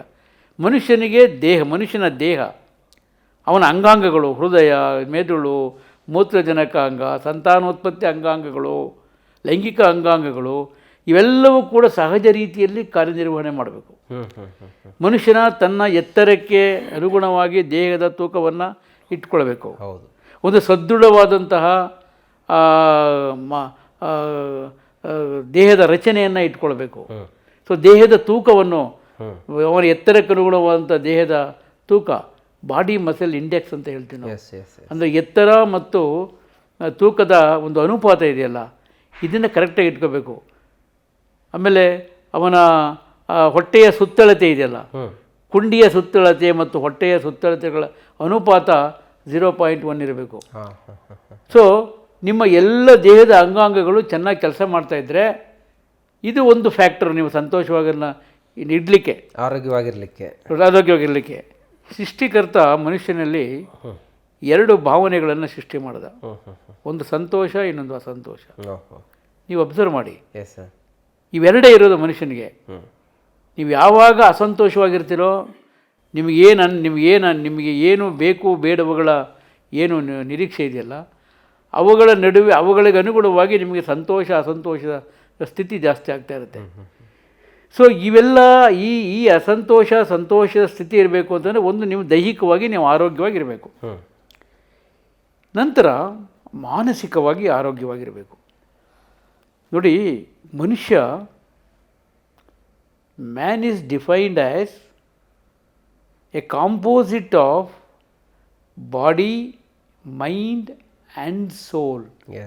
ಹಿ is a spiritual being composed of body, mind and soul ಅಂತ. ಅಂದರೆ ಮನುಷ್ಯ ದೇಹ, ಮನಸ್ಸು ಮತ್ತು ಆತ್ಮಗಳ ಸಂಯುಕ್ತ ಜೀವಿ ಇವನು. ಇವು 3 ಅಂಶಗಳು ಮನುಷ್ಯನಲ್ಲಿದ್ದಾವೆ. ಒಂದು ದೇಹ, ಇನ್ನೊಂದು ಮನಸ್ಸು, ಇನ್ನೊಂದು ಆತ್ಮ. ಆತ್ಮ ಅಂತಕ್ಕಂಥದ್ದನ್ನು ಇವತ್ತು ವಿಶ್ವ ಆರೋಗ್ಯ ಸಂಸ್ಥೆನೂ ಕೂಡ ಒಪ್ಕೊಂಡಿದೆ. ಅದಕ್ಕೆ ನಾನು ಬರ್ತೀನಿ ಹೇಗೆ ಅಂತ. ಇವು 3ನ್ನ ನೀವು ಸರಿಯಾಗಿ ಇಟ್ಕೊಂಡ್ರೆ ನೀವು ಸಂತೋಷ ಸ್ಥಿತಿ ನಿರ್ಮಾಣ ಆಗುತ್ತೆ, ಆರೋಗ್ಯ ಸ್ಥಿತಿ ನಿರ್ಮಾಣ ಆಗುತ್ತೆ. ಈ ಹಿನ್ನೆಲೆಯಲ್ಲೇ ವಿಶ್ವ ಆರೋಗ್ಯ ಸಂಸ್ಥೆ ಆರೋಗ್ಯ ಸ್ಥಿತಿಯನ್ನು ವ್ಯಾಖ್ಯಾನ ಮಾಡಿರ್ತಕ್ಕಂಥದ್ದು. ಸೊ ದೇಹ, ಮನಸ್ಸಿದೆಯಲ್ಲ, ಇಡೀ ಸೃಷ್ಟಿನಲ್ಲಿ ಭಾಳ ಅತ್ಯುನ್ನತ ಮಟ್ಟದಲ್ಲಿ ವಿಕಾಸ ಆಗಿರ್ತಕ್ಕಂಥದ್ದು ಮನುಷ್ಯನ ಮನಸ್ಸು. ನೀವು ಯೋಚನೆ ಮಾಡಿ, ಮನುಷ್ಯನ ಮನಸ್ಸಿಗೆ ಸರಿಸಮಾನವಾದಂಥದ್ದು ಇಡೀ ಸೃಷ್ಟಿನಲ್ಲಿನೇ ಮತ್ತೊಂದಿಲ್ಲ. ಮನಸ್ಸೇ ಅಲ್ಟಿಮೇಟ್ ಆಗಿದೆ. ಮನುಷ್ಯನ ಮನಸ್ಸೇ ಅಲ್ಟಿಮೇಟು. ಮನುಷ್ಯನಿಗೆ ಸೃಷ್ಟಿಕರ್ತ ಎಂಥ ಅದ್ಭುತವಾದಂಥ ಶಕ್ತಿ ಕೊಟ್ಟಿದ್ದಾನೆ ಅಂತಂದರೆ ಅವನು ಏನೆಲ್ಲ ಯೋಚನೆ ಮಾಡಬಲ್ಲ. ಈ ಸೃಷ್ಟಿನಲ್ಲಿರ್ತಕ್ಕಂಥ ಎಲ್ಲವನ್ನೂ ಕೂಡ ಅರ್ಥ ಮಾಡ್ಕೊಳ್ಬಲ್ಲ. ಹಾಗೆಯೇ ಈ ರೀತಿಯ ಒಂದು ಮನುಷ್ಯನಿಗೆ ಮನಸ್ಸಿಗೆ ಸಕಾರಾತ್ಮಕ ನಕಾರಾತ್ಮಕ ಸ್ಥಿತಿಗಳನ್ನು ಕೊಟ್ಟ ಸೃಷ್ಟಿಕರ್ತ. Positive emotions and negative emotions ಎರಡನ್ನು ಕೊಟ್ಟ. ಈ ಪಾಸಿಟಿವ್ ಎಮೋಷನ್ಸ್ಗಳು, ಸಕಾರಾತ್ಮಕ ಭಾವಗಳೇನಿದ್ದಾವೆ, ಧೈರ್ಯ, ಪ್ರೀತಿ, ಆತ್ಮವಿಶ್ವಾಸ, ಇವೆಲ್ಲವೂ ಸಕಾರಾತ್ಮಕವಾದ ಸಹಕಾರ. ಬಹಳ ಮುಖ್ಯವಾಗಿ ಪ್ರೀತಿ, ಇದು ಧೈರ್ಯ, ಸಕಾರಾತ್ಮಕ ಭಾವಗಳು. ಹಾಗೆಯೇ ನಕಾರಾತ್ಮಕ ಭಾವಗಳನ್ನು ಕೊಟ್ಟ. ಅಧೈರ್ಯ, ನಂತರ ಕೋಪ, ಆಮೇಲೆ ಅಸೂಯೆ, ಇವೆಲ್ಲ ನಕಾರಾತ್ಮಕ ಭಾವಗಳು. ಮನುಷ್ಯನ ಮನಸ್ಸು ಚಂಚಲವಾಗಿಟ್ಟ ಮನುಷ್ಯನ ಮನಸ್ಸನ್ನು. ಸ್ಥಿರ ಅಲ್ಲ ಇದು. ಒಂದೊಂದು ಕ್ಷಣಕ್ಕೆ ನಿಮ್ಮ ಮನಸ್ಸನ್ನೇ ಯೋಚನೆ ಮಾಡ್ತಾರೆ. ಒಂದು ಕ್ಷಣಕ್ಕೆ ಮನಸ್ಸು ಎಲ್ಲೆಲ್ಲೋ ಹೋರಾಡ್ತಾ ಇರುತ್ತೆ. ಇಲ್ಲಿದ್ದೀವಿ ನಾವೀಗ ಮಾತಾಡ್ತಾ ಇದ್ದೀವಿ, ನನ್ನ ಮನಸ್ಸು ಇನ್ನೆಲ್ಲೋ ಅಮೆರಿಕಕ್ಕೆ ಹೋಗಿರ್ಬೋದು ಒಂದೇ ಒಂದು ಫ್ರ್ಯಾಕ್ಷನ್ ಆಫ್ ಎ ಸೆಕೆಂಡಲ್ಲಿ. ಸೊ ಈ ಚಂಚಲತೆ, ಮನುಷ್ಯನ ಮನಸ್ಸು ಚಂಚಲತೆ ಮನಸ್ಸು, ಸಕಾರಾತ್ಮಕ ನಕಾರಾತ್ಮಕ ಭಾವಗಳ ನಡುವೆ ಇದು ಹರಿದಾಡ್ತಾ ಇರುತ್ತೆ. ಸಕಾರಾತ್ಮಕ ಭಾವಗಳಿದ್ದಾಗ ನಿಮಗೆ ಸಂತೋಷ ಉಂಟಾಗುತ್ತೆ, ನಕಾರಾತ್ಮಕ ಭಾವಗಳಿದ್ದಾಗ ಅಸಂತೋಷ ಉಂಟಾಗುತ್ತೆ. ಇದು physiology of the mind. So ಹೀಗೆ ಮನುಷ್ಯನ ಮನಸ್ಸು ಇಡೀ ದೇಹವನ್ನು ನಿಯಂತ್ರಣ ಮಾಡುತ್ತೆ. ಈಗ ಮನುಷ್ಯನ ದೇಹದ ಮತ್ತು ಇಡೀ ಸೃಷ್ಟಿಯ ನಿಯಂತ್ರಣ ಮನುಷ್ಯನ ಮನಸ್ಸು ಮಾಡುತ್ತೆ. ಅಂಥ ಅದ್ಭುತವಾದ ಶಕ್ತಿ ಮನುಷ್ಯನ ಮನಸ್ಸಿಗಿದೆ. ನಮ್ಮ ದೇಹದಲ್ಲಿ ಮನುಷ್ಯನ ಮನಸ್ಸು ಮೆದುಳಿನಲ್ಲೇ ಇರತಕ್ಕಂಥ ಮನಸ್ಸು ಎಲ್ಲಿದೆ ಅನ್ನೋದ್ರ ಬಗ್ಗೆ ಇನ್ನೂ ಬೇಕಾದಷ್ಟು ಜಿಜ್ಞಾಸೆಗಳಿದೆ. ಇದು ಮೆದುಳಿನಲ್ಲಿದೆಯಾ, ಇಲ್ಲ ದೇಹದ ಎಲ್ಲ ಅಂಗಾಂಗಗಳಲ್ಲೂ ಇದೆಯಾ, ಎಲ್ಲ ಜೀವಕೋಶಗಳಲ್ಲೂ ಇರೋ ಒಟ್ಟಾರೆ ಮೊತ್ತ ಮೆದುಳಿನಲ್ಲಿದೆಯಾ, ಹೀಗೆ ಬೇಕಾದಷ್ಟು ಇನ್ನೂ ಇದು ತುಂಬ ವಿವಾದಾತ್ಮಕವಾದಂಥ ವಿಚಾರ. ನಿಮ್ಮ ಪ್ರಕಾರ ಎಲ್ಲಿರ್ಬೋದು ಸರ್? ನನ್ನ ಪ್ರಕಾರ, ನನ್ನ ಆಲೋಚನೆಯ ಪ್ರಕಾರ ಇದು ಮೆದುಳಿನಲ್ಲೇ ಇರ್ತಕ್ಕಂಥದ್ದು. ಮೆದುಳಿನಲ್ಲೇ ಇರ್ತಕ್ಕಂಥದ್ದು. ಅದರ ಪ್ರಭಾವಳಿ ಇಡೀ ಜೀವಕೋಶಗಳ ಮೇಲಿದೆ. ಸೊ ಮೆದುಳಿನಲ್ಲಿರ್ತಕ್ಕಂಥ ಮನಸ್ಸು ಮೆದುಳಿನ ಕಾರ್ಯವನ್ನು ನಿಯಂತ್ರಣ ಮಾಡುತ್ತೆ. ಆ ಮೂಲಕ ಅಲ್ಲಿ ಇರ್ತಕ್ಕಂಥ ನರವ್ಯವಸ್ಥೆಯ ಮೂಲಕ ಪ್ರತಿಯೊಂದು ಜೀವಕೋಶದ ಕಾರ್ಯವನ್ನು ನಿಯಂತ್ರಣ ಮಾಡುತ್ತೆ. ಇದೇ ಮನಸ್ಸು ಅತೀತ ಶಕ್ತಿಯ ನಿಯಂತ್ರಣದಲ್ಲಿದೆ. ಇದು ಒಂದು ಆಧ್ಯಾತ್ಮದ ಹಿನ್ನೆಲೆ. ಅಂದರೆ ಮನುಷ್ಯನ ಮನಸ್ಸಿದೆಯಲ್ಲ, ಇದು ಅವನಲ್ಲೇ ಇರತಕ್ಕಂಥ ಆತ್ಮದ ನಿಯಂತ್ರಣದಲ್ಲಿದೆ. ಸೊ ಹಾಗಾಗಿ ಆ ಆತ್ಮ ಅತೀತ ಶಕ್ತಿಯ ನಿಯಂತ್ರಣದಲ್ಲಿದೆ. ಇವೆಲ್ಲ ಅರ್ಥ ಮಾಡಿಕೊಂಡ್ರೆ ಮಾತ್ರ ನೀವು ಮನುಷ್ಯನ ಆರೋಗ್ಯವನ್ನು ಅರ್ಥ ಮಾಡ್ಕೊಳ್ಳಿಕ್ಕೆ ಸಾಧ್ಯ. ಆರೋಗ್ಯ ಅಂತಕ್ಕಂಥದ್ದು ಭಾಳ ಸಂಕೀರ್ಣವಾದಂಥ ವಿಚಾರ. ನಾನು ಮಾನಸಿಕ ಆರೋಗ್ಯ ನಿಮ್ಗೆ ಹೇಳಿ, ಆದರೆ ಮನಸ್ಸು ಒಂದು ಸ್ಥಿಮಿತದಲ್ಲಿರಬೇಕು. ಮನಸ್ಸು ನಿಮಗೆ ಯಾಕೆಂದರೆ ಸಂತೋಷ ಅಸಂತೋಷ ಅಂತಕ್ಕಂಥದ್ದು ಇದು ಮನಸ್ಸಿನ ಒಂದು ಸ್ಥಿತಿ. ಇದು ನಿಮ್ಮ ದೇಹದಲ್ಲಿ ನಡೀತಕ್ಕಂಥ ಒಟ್ಟಾರೆ ಕ್ರಿಯೆಗಳ ಅಭಿವ್ಯಕ್ತ ಸ್ಥಿತಿ ಇದು. ಸಂತೋಷ ಅಥವಾ ಅಸಂತೋಷ. ಸೊ ನೀವು ಮಾನಸಿಕ ಆರೋಗ್ಯ ಅಂತಂದರೆ ನೀವು ಸಂತೋಷವಾಗಿದ್ದರೆ ಅದು ಮಾನಸಿಕ ಆರೋಗ್ಯದ ಮೇಲೆ ಹಲವು ದೈಹಿಕ ಆರೋಗ್ಯನೂ ಪರಿಣಾಮ ಬೀರುತ್ತೆ, ಸಾಮಾಜಿಕ ಆರೋಗ್ಯನೂ ಪರಿಣಾಮ ಬೀರುತ್ತೆ, ಆಧ್ಯಾತ್ಮಿಕ ಆರೋಗ್ಯನೂ ಕೂಡ ಪರಿಣಾಮ ಬೀರುತ್ತೆ. Ultimately man is the leader of the body and of course entire universe also. So ಮನಸ್ಸನ್ನು ನೀವು ಒಂದು ನಿಯಂತ್ರಣದಲ್ಲಿ ನಿಮ್ಮ ನಿಯಂತ್ರಣದಲ್ಲಿ ನಿಮ್ಮಲ್ಲೇ ಇರತಕ್ಕಂಥ ಆತ್ಮದ ನಿಯಂತ್ರಣದಲ್ಲಿ ಮನಸ್ಸನ್ನು ಇಟ್ಕೊಳ್ತಕ್ಕಂಥದ್ದು ಇದು ಮಾನಸಿಕ ಆರೋಗ್ಯಕ್ಕೆ ಅದನ್ನು ಮಾನಸಿಕ ಆರೋಗ್ಯ ಅಂತ ನಾವು ಹೇಳ್ತೇವೆ. ಇನ್ನು ಸಾಮಾಜಿಕ ಆರೋಗ್ಯ ನೋಡಿ, ಮನುಷ್ಯ ಪ್ರಕೃತಿಯ ಶಿಶು. ನೀವು ಮನುಷ್ಯನ ಹಿನ್ನೆಲೆಯನ್ನು ಗಮನಿಸಿದ್ರೆ, ಅವನ ವಿಕಾಸವನ್ನು ಗಮನಿಸಿದ್ರೆ ದಿಢೀರ್ನೆ ಮನುಷ್ಯ ಬಂದ್ಬಿಡಲಿಲ್ಲ ಇಲ್ಲಿಗೆ. ಅದೇ ಮಂಗನಿಂದ ಮಾನವ ಅಂಥೇಳಿ ಒಂದಿದೆ. ಬರೀ ಮಂಗನಾಗೋಕ್ಕಿಂತ ಮುಂಚೆ ಇಡೀ ಸೃಷ್ಟಿಯಾಗಿತ್ತು. ಹೌದು ಹೌದು. ಇಲ್ಲಿ ಭೌತಿಕವಾಗಿ ಮೂಲ ವಸ್ತುಗಳು ಎಲಿಮೆಂಟ್ಗಳು ಸೃಷ್ಟಿಯಾದವು. ಇಡೀ ಸೃಷ್ಟಿಯಾಗಿರ್ತಕ್ಕಂಥದ್ದು ಎಲಿಮೆಂಟ್ಗಳಿಂದ. ಆ ಎಲಿಮೆಂಟ್ಗಳಿಂದ ಮೊದಲು ನೀರು ಸೃಷ್ಟಿಯಾಯಿತು, ಗಾಳಿ ಸೃಷ್ಟಿಯಾಯಿತು, ಜೀವ ಸೃಷ್ಟಿಯಾಯಿತು, ಅಮೀಬಾ ಸೃಷ್ಟಿಯಾಯಿತು. ಹಂತವಾಗಿ ಬಂದು ಮನುಷ್ಯ ಬಂದ. ಇದು ವೈಜ್ಞಾನಿಕವಾಗಿ ಸಾಬೀತಾಗಿರ್ತಕ್ಕಂಥ ಮನುಷ್ಯ. ಸೊ ಹಾಗಾಗಿ ಮನುಷ್ಯ ಪ್ರಕೃತಿಯ ಇಡೀ ಸೃಷ್ಟಿಯ ಪ್ರತಿಬಿಂಬ ಮನುಷ್ಯ. ನೀವು ಯಾವುದೇ ಮನುಷ್ಯನ ತೆಗೆದುಕೊಳ್ಳಿ, ಇಡೀ ಸೃಷ್ಟಿಯಲ್ಲಿರ್ತಕ್ಕಂಥ ಎಲ್ಲವುಗಳ ಪ್ರತಿಬಿಂಬ ಮನುಷ್ಯನಲ್ಲಿದೆ. ಅದನ್ನು ನಾನು ಹಲವಾರು ಉದಾಹರಣೆಗಳ ಮುಖಾಂತರ ನಾನು ಉದಾಹರಿಸಬಲ್ಲೆ. So man is the miniature of the universe. So ಹಾಗೆ ಮನುಷ್ಯ ಒಂದು ಮಗು ಹುಟ್ಟುತ್ತಾ ಇದ್ದಾಗಲೇ ಗರ್ಭಕೋಶದಲ್ಲಿ ಭ್ರೂಣ, ವೀರ್ಯಾಣು, ಅಂಡಾಣು ಸ್ಪರ್ಶ ಆಗ್ತಾ ಇದ್ದಂಗೆ ಅದು ಹುಟ್ಟಿದ ದಿಸದಿಂದನೂ ಕೂಡ ಅದು ಬೆಳವಣಿಗೆ ಆಗೋದು ಎಲ್ಲಿಂದ? ಪ್ರಕೃತಿಯ ಆಹಾರದಿಂದ ಬೆಳವಣಿಗೆ ಆಗ್ತಕ್ಕಂಥದ್ದು. ಅಂದರೆ ಮನುಷ್ಯನಿಗೂ ಪ್ರಕೃತಿಗೂ ಅವಿನಾಭಾವ ಸಂಬಂಧ ಇದೆ. ತದನಂತರ ಅವನು ಸಮಾಜದಲ್ಲಿ ಕಟ್ಟುಪಾಡುಗಳು, ಸಾಮಾಜಿಕ ನಡವಳಿಕೆಗಳು, ಆಹಾರ ಅಭ್ಯಾಸಗಳು ಇವೆಲ್ಲವೂ ಕೂಡ ಅವನ ಮನಸ್ಸಿನ ಮೇಲೆ ಪರಿಣಾಮ ಬೀರೋ ದಿಸೆಯಿಂದ ಇದು ಸಾಮಾಜಿಕ ಆರೋಗ್ಯ ಆಗುತ್ತೆ. ಅಂದರೆ ಇಡೀ ಸಾಮಾಜಿಕ ವ್ಯವಸ್ಥೆ ಇದೆಯಲ್ಲ, ಇಡೀ ಪರಿಸರ ಇದೆಯಲ್ಲ, ಈ ಪರಿಸರ ಆರೋಗ್ಯವಾಗಿದ್ದರೂ ಮಾತ್ರ ಮನುಷ್ಯ ಆರೋಗ್ಯವಾಗಿರ್ಲಿಕ್ಕೆ ಸಾಧ್ಯ. ಯೋಚನೆ ಮಾಡಿ. ಸೊ ನಿಮ್ಮ ಮನಸ್ಸು ಚೆನ್ನಾಗಿರಬೇಕು ಅಂತಂದರೆ, ನಿಮ್ಮ ದೇಹ ಸದೃಢವಾಗಿ ದೇಹ ಬರಬೇಕು ಅಂದರೆ ಒಳ್ಳೆಯ ಆಹಾರ ಬರಬೇಕು. ಖಂಡಿತ. ಆಮೇಲೆ ನೀವು ಸಂತೋಷವಾಗಿರಬೇಕು ಅಂದರೆ ನಿಮ್ಮ ಸುತ್ತಮುತ್ತ ಇದ್ದವರೆಲ್ಲ ಸಂತೋಷವಾಗಿದ್ದರೆ ಮಾತ್ರ ನೀವು ಸಂತೋಷವಾಗಿರ್ಲಿಕ್ಕೆ ಸಾಧ್ಯ. ಹೌದು, ಸ್ವಾಭಾವಿಕವಾಗಿ. ಸೊ ಹಾಗಾಗಿ ಇಡೀ ಸಮಾಜದ ಆರೋಗ್ಯ, ಕಮ್ಯುನಿಟಿ ಹೆಲ್ತ್, ಸಮುದಾಯದ ಆರೋಗ್ಯ ಅಂತ ನಾವು ಹೇಳ್ತೀವಿ. ಅದನ್ನು ಇಡೀ ಸಮುದಾಯ ಅಂದರೆ ಮನುಷ್ಯ ಒಬ್ಬನೇ ಅಲ್ಲ, ಪ್ರಾಣಿ ಪ್ರಪಂಚ ಇದೆ, ಪರಿಸರದಲ್ಲಿ ಜೈವಿಕ ಪ್ರಪಂಚ ಇದೆ, ರಾಸಾಯನಿಕ ಪ್ರಪಂಚ ಇದೆ, ವಿಕಿರಣಗಳ ಪ್ರಪಂಚ ಇದೆ, ಭೌತಿಕ ಪ್ರಪಂಚ ಇದೆ. ಇವೆಲ್ಲವುಗಳು ಕೂಡ ಸರಿಗೆ ಒಂದು ಸುಸ್ಥಿತಿಲಿದ್ದರೆ ಮಾತ್ರ, ಮತ್ತು ನೀವು ಬದುಕ್ತಕ್ಕಂಥ ಸಮಾಜದಲ್ಲಿ ಒಂದು ಒಳ್ಳೆಯ ಪೂರಕವಾದಂಥ ಒಂದು ವಾತಾವರಣ, ನಿಮ್ಮ ಆಹಾರ ಅಭ್ಯಾಸ ನಿಮ್ಮ ಆರೋಗ್ಯದ ಮೇಲೆ ಪರಿಣಾಮ ಬೀರುತ್ತೆ. ಆಮೇಲೆ ಸಮಾಜವನ್ನು ಕೂಡ ಒಂದೊಂದು ಬುಡಕಟ್ಟುಗಳ ವರ್ಗಗಳದ ಆಹಾರ ಅಭ್ಯಾಸಗಳು, ಆಮೇಲೆ ಅವರ ಚಟಗಳು, ಆಮೇಲೆ ಅವರ ನಡವಳಿಕೆಗಳು, ಸಾಮಾಜಿಕ ಕಟ್ಟುಪಾಡುಗಳು, ಆಹಾರ ಪದ್ಧತಿ, ಧಾರ್ಮಿಕ ಪದ್ಧತಿ ಇವೆಲ್ಲವೂ ಕೂಡ ಸಾಮಾಜಿಕ ಆರೋಗ್ಯ, ಸಮುದಾಯದ ಆರೋಗ್ಯದ ಪರಿಕಲ್ಪನೆ ಬರುತ್ತೆ. ಇವೆಲ್ಲವುಗಳು ಸರಿ ಇದ್ದರೆ ಮಾತ್ರ ಮನುಷ್ಯ, ಇದು ಸಾಮಾಜಿಕ ಆರೋಗ್ಯದ ಕಲ್ಪನೆ. ಇವೆಲ್ಲಕ್ಕಿಂತ ಮುಖ್ಯವಾಗಿ ಒಂದು ಆಧ್ಯಾತ್ಮಿಕ ಆರೋಗ್ಯ.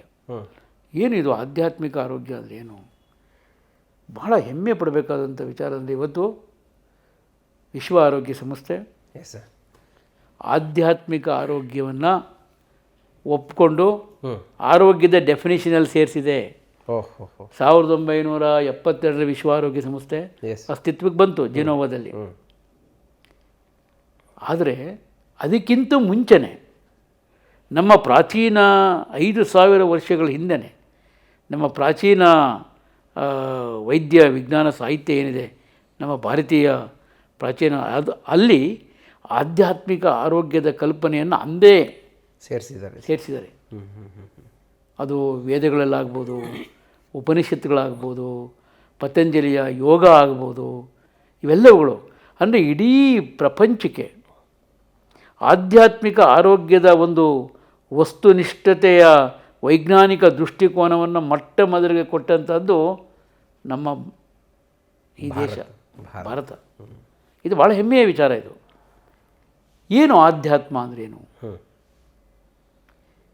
ಆಧ್ಯಾತ್ಮ ಅಂದರೆ ದೇವರು ದಿಂಡಲ್ಲ, ಪೂಜೆ ಪುರಸ್ಕಾರ ಅಲ್ಲ, ಪೂಜೆ ಪುರಸ್ಕಾರ ಅಲ್ಲ. ಇದನ್ನು ಒಂದು ತಪ್ಪಾಗಿ ವ್ಯಾಖ್ಯಾನ ಮಾಡಿ ಕೆಲವರು ಅದಕ್ಕೆ ಬೇಕಾದಷ್ಟು ತಪ್ಪು ಗ್ರಹಿಕೆಗಳನ್ನು ಅಂಟಿಸಿದ್ದಾರೆ. ಆಧ್ಯಾತ್ಮ ಅಂದರೆ ಆದಿ ಆತ್ಮ, ಇದು ಸಂಸ್ಕೃತ ಪದ. ಆದಿ ಅಂದರೆ ಮೂಲ ಅಂತ, ಆರಂಭ, ಮೂಲ, ಪ್ರೈಮರಿ. ಆತ್ಮ ಅಂದರೆ ಶಕ್ತಿ ಅಂತ. ಶಕ್ತಿ ನೋಡಿ, ವೈಜ್ಞಾನಿಕವಾಗಿ ಈ ಇಡೀ ಸೃಷ್ಟಿ ಇದೆಯಲ್ಲ, ಇದನ್ನು ಫಿಸಿಕ್ಸ್ ಭೌತಶಾಸ್ತ್ರದ ಪ್ರಕಾರ ಮ್ಯಾಟರ್ ಆ್ಯಂಡ್ ಎನರ್ಜಿ, ಇಲ್ಲಿರ್ತಕ್ಕಂಥ ಇಡೀ ಸೃಷ್ಟಿಲಿರ್ತಕ್ಕಂಥ ಮನುಷ್ಯನನ್ನು ಒಳಗೊಂಡಂತೆ ಎಲ್ಲವೂ ಕೂಡ ವಸ್ತು ಮತ್ತು ಶಕ್ತಿಗಳ ಸಮ್ಮಿಲನ ಅಷ್ಟೇ. Entire universe is made up of matter and energy. ಇದು ವೈಜ್ಞಾನಿಕವಾಗಿ ಅಲ್ಲ. ಇಡೀ ಸೃಷ್ಟಿ ಹೆಂಗಾಯಿತು ಅನ್ನೋದ್ರ ಬಗ್ಗೆ ಇದುವರೆಗೂ ಯಾರಿಗೂ ಗೊತ್ತಿಲ್ಲ.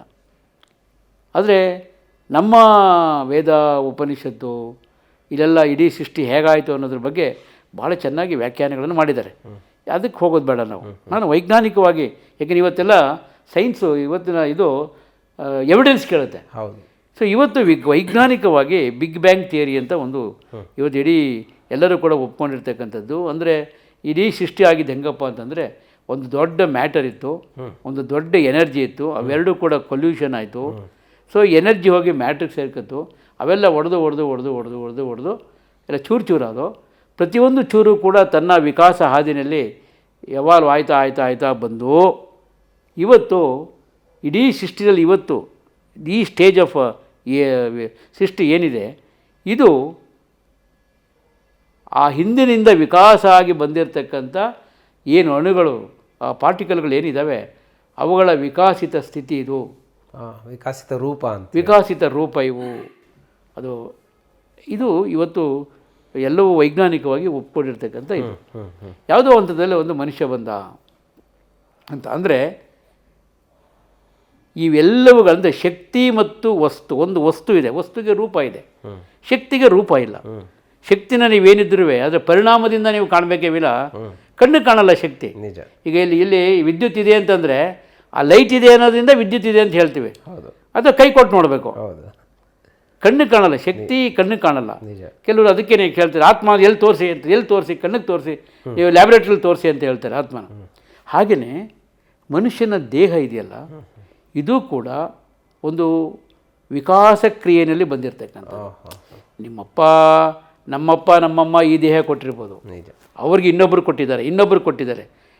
ನಮ್ಮ ಜೀನ್ಗಳೇನಿದ್ದಾವೆ, ವಂಶವಾಹಿಗಳೇನಿದ್ದಾವೆ, ಆ ವಂಶವಾಹಿಗಳು ಎಲ್ಲವನ್ನು ಕೂಡ ಸಾಫ್ಟ್ವೇರ್. ಅವು ಇಸ್ ಎ ಸಾಫ್ಟ್ವೇರ್.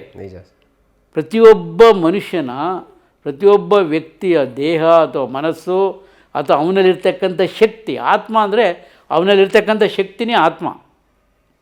ಇವೆಲ್ಲವೂ ಕೂಡ ತಲತಲಮಾಂತರದಿಂದ ಅದು ವಿಕಾಸ ಆಗಿ ಬಂದಿರತಕ್ಕಂಥ ಈ ಹಂತದ ವಿಕಾಸ ಆಗಿರ್ತಕ್ಕಂಥ ಒಂದು ಅಣು ರೂಪ. ಸೊ ಹೀಗೆ ಆಧ್ಯಾತ್ಮಿಕ ಆರೋಗ್ಯ ಅಂದರೆ ಮೂಲ ಶಕ್ತಿ ಮನುಷ್ಯನಲ್ಲೂ ಕೂಡ, ನಮ್ಮೆಲ್ಲೂ ಕೂಡ. ಮನುಷ್ಯನ ದೇಹದಲ್ಲಿ ಎಲೆಕ್ಟ್ರಿಸಿಟಿ ಇದೆ, ಬಯೋ ಎಲೆಕ್ಟ್ರಿಸಿಟಿ, ಜೈವಿಕ ವಿದ್ಯುತ್ ಇದೆ. ನಮ್ಮ ದೇಹ ಕೆಲಸ ಮಾಡ್ತಾ ಇರೋದು ವಿದ್ಯುತ್ತಿನಿಂದ. ನಮ್ಮ ದೇಹದಲ್ಲೇ ವಿದ್ಯುತ್ ಇದೆ. ಆ ವಿದ್ಯುತ್ತಿನಿಂದ ಜೀವಕೋಶಗಳು ಕಾರ್ಯನಿರ್ವಹಿಸ್ತವೆ. ಹೃದಯ, ದೇಹದ ಎಲ್ಲ ಅಂಗಾಂಗಗಳು ದೇಹದಲ್ಲಿ ವಿದ್ಯುತ್ತು. Our body is manufacturers its own electricity. ಅದನ್ನು ಬಯೋ ಎಲೆಕ್ಟ್ರಿಸಿಟಿ, ಜೈವಿಕ ವಿದ್ಯುತ್ ಅಂತ ಹೇಳ್ತೇವೆ. ಅದಕ್ಕೆ ನೀವು ಕೇಳಿರ್ಬೋದು, ಕೆಲವರಿಗೆ ದೇಹ ಮುಟ್ಟಿದ್ರೆ ವಿದ್ಯುತ್ ಹೊಡೆಯುತ್ತೆ. ಹೌದು, ಅದು ನಿದರ್ಶನಗಳಿದ್ದಾವೆ.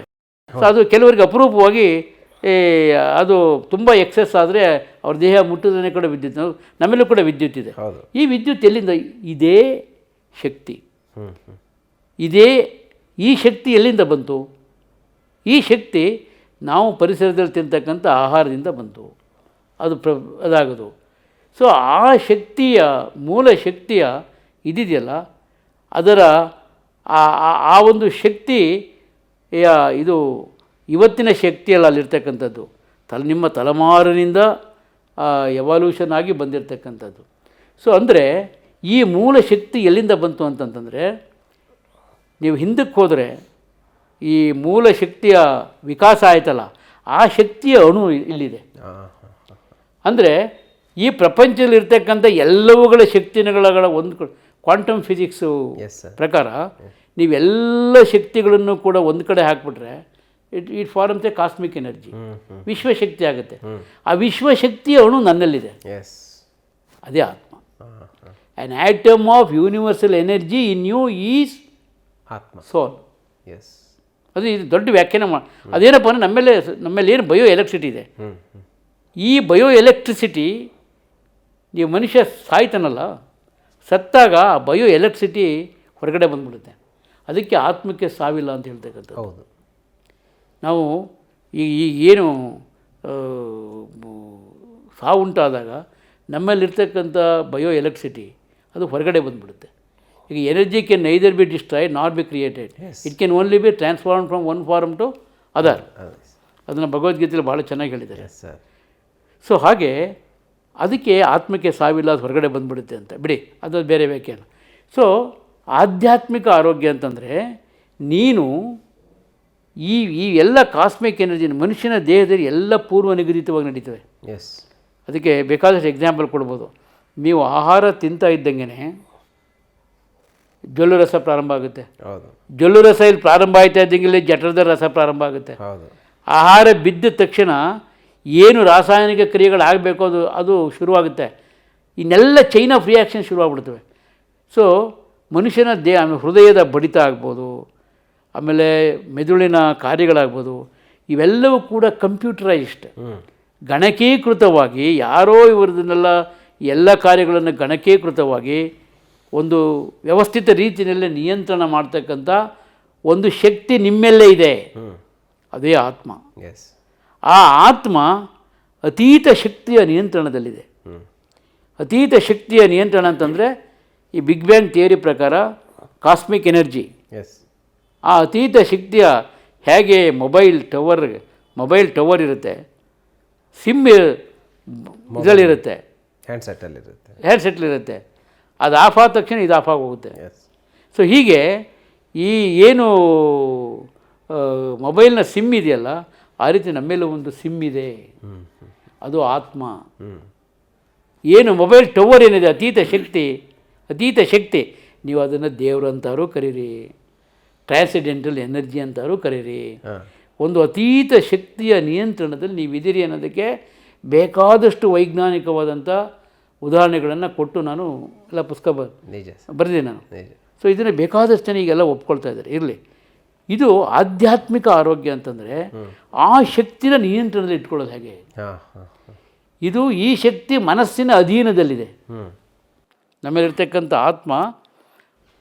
ಆತ್ಮ, ಮನಸ್ಸು, ದೇಹ, ಇವು ಮೂರು ಒಳಗಡೆ ಇದ್ರೂ ಕೂಡ ಒಂದರ ಅಧೀನದಲ್ಲಿ ಇನ್ನೊಂದಿರಲ್ಲ.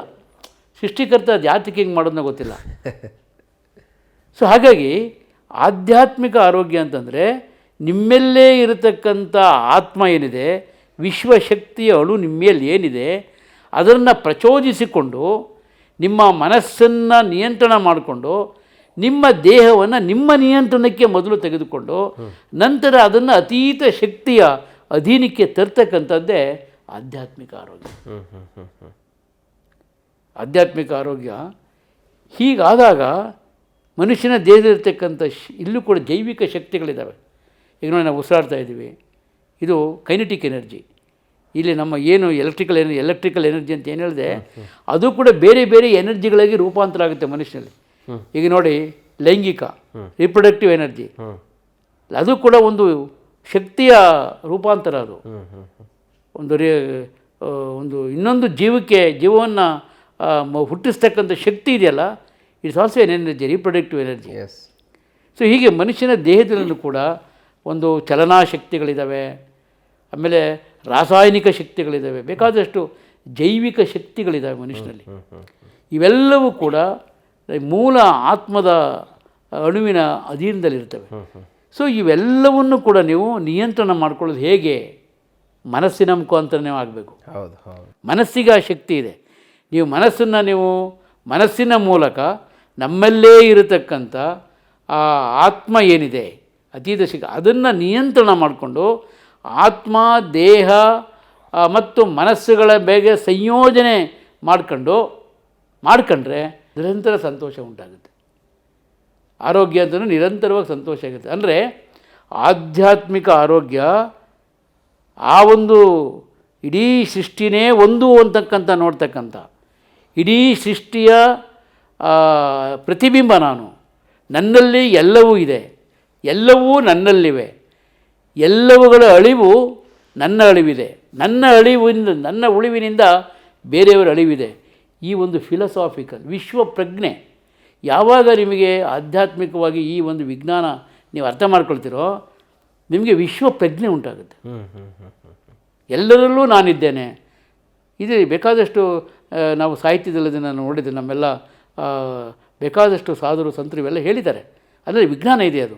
ಸೊ ಹೀಗೆ ಈ ಒಂದು ಬಂದ ತಕ್ಷಣ ಏನಾಗುತ್ತೆ ಅಂದರೆ ಮನುಷ್ಯನ ಅವನ ಆಲೋಚನೆ ನೋಡಿ. ಇನ್ನೊಂದು ಮನಸ್ಸಿನ ಆರೋಗ್ಯಕ್ಕೆ ಆಲೋಚನೆ ವೆರಿ ಇಂಪಾರ್ಟೆಂಟ್. ಈಗ ಮೈಂಡ್ ವರ್ಕ್ಸ್ ಇನ್ ಥಾಟ್ಸ್. ಮನಸ್ಸು ಕೆಲಸ ಮಾಡೋದು ಹೆಂಗೆ? Thought generation. ಎಂಥ ಆಲೋಚನೆಗಳು ಬೇಕಾಗುತ್ತೆ ಅದು ದಟ್ಸ್ ವಾಟ್. ಅದು ಅಲ್ಲಿಗೆ ಬರ್ತೇನೆ ನಾನು. ಮನುಷ್ಯನ ನಿಮಗೆ ನೀವು ಏನೇ ಕೆಲಸ ಮಾಡಬೇಕು ಅಂತಂದರೆ ಮೊದಲು ಮನಸ್ಸಿನಲ್ಲಿ ಆಲೋಚನೆಗಳು ಉದ್ಭವ ಆಗ್ತವೆ. ಆ ಆಲೋಚನೆಗಳು ಕ್ರಿಯಾತ್ಮಕವಾಗ್ತವೆ. ಆ ಕ್ರಿಯಾತ್ಮಕ ಆದಾಗ ನೀವು ಅಂದುಕೊಂಡಾಗ ಏನಾಗುತ್ತೋ ಅದು ನಿಮಗೆ ಸಂತೋಷ ಉಂಟಾಗುತ್ತೆ.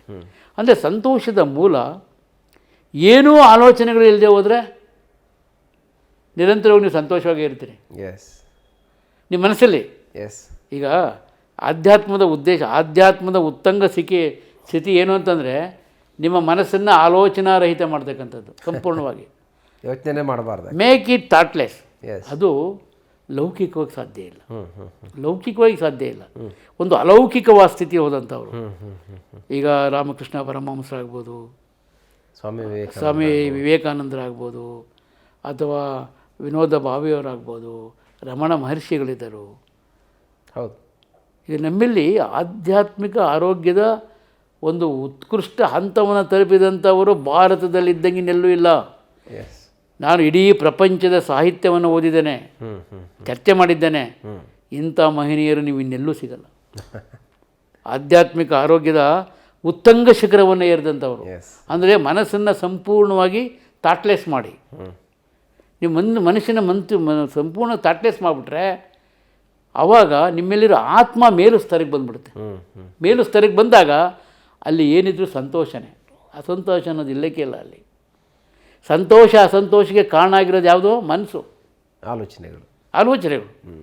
ಆ ಆಲೋಚನೆಗಳನ್ನು ನೀವು ಇದು ಉತ್ತಂಗ ಶಿಖರ. ಅದು ಎಲ್ಲರಿಗೂ ಸಾಧ್ಯ ಇಲ್ಲ ಅದು.